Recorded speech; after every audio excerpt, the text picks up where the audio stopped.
ایک مومن کے دل کی ہے صدا مسلم پرسن اللہ، نہ بدلا ہے نہ بدلے گا میرا مسلم پرسن اللہ۔ صلی علی رسولہ الکریم، اما بعد فاعوذ باللہ من الشیطان الرجیم، بسم اللہ الرحمن الرحیم۔ وما خلقت الجن والانس الا ليعبدون، وقال النبی صلی اللہ علیہ وسلم یا ابا سفیان جئتکم بخیر الدنیا وکرامت الآخرہ۔ صدق اللہ العظیم وصدق مولانا النبی الکریم، ونحن على ذلك لمن الشاہدین والشاکرین، فالحمد للہ رب العالمین۔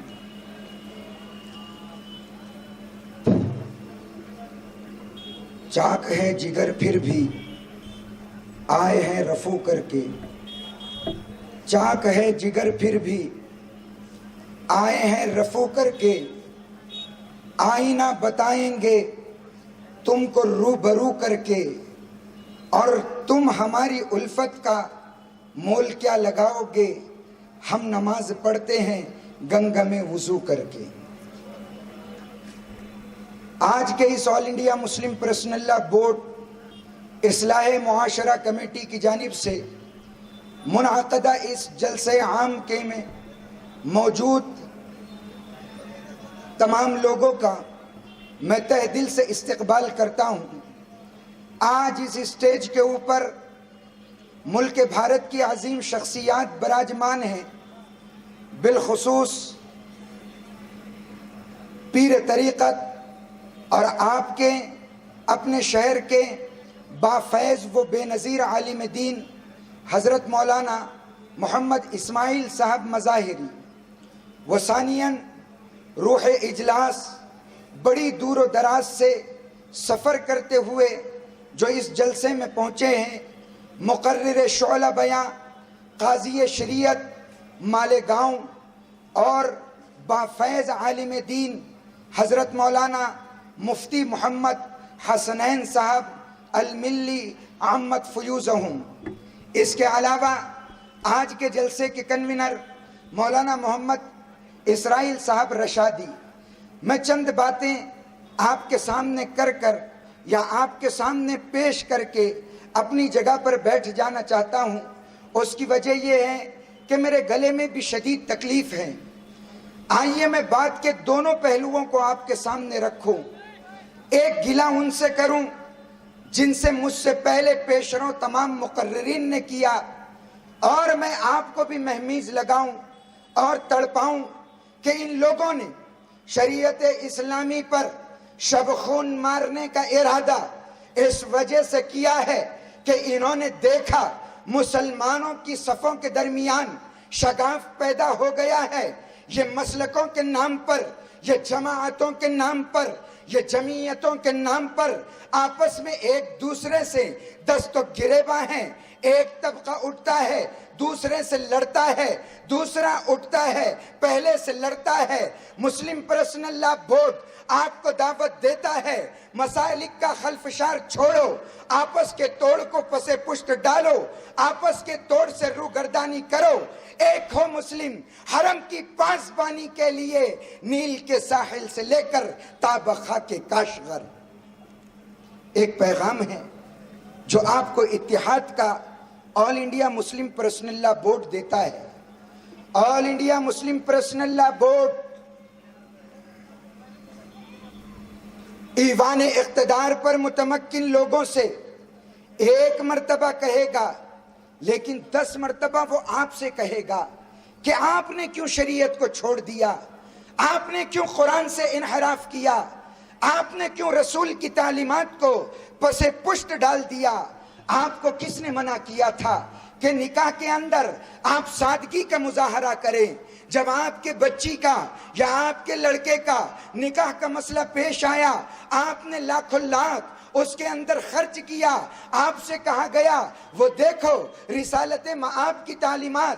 اللہ کے رسول نے کہا ہے ان اعظم النکاح برکتن وایسرہ مؤونہ، بہترین نکاح وہ ہے جس میں کم سے کم خرچ ہو. لیکن آپ نے جب اپنی ذات کا مسئلہ آیا، اپنے بیٹی یا بیٹے کا مسئلہ آیا، آپ نے بڑا پنڈال لگایا، آپ نے بہت سے لوگوں کو کھانے کی دعوت دی، اعلیٰ قسم کے کارڈ کو تقسیم کیا گیا.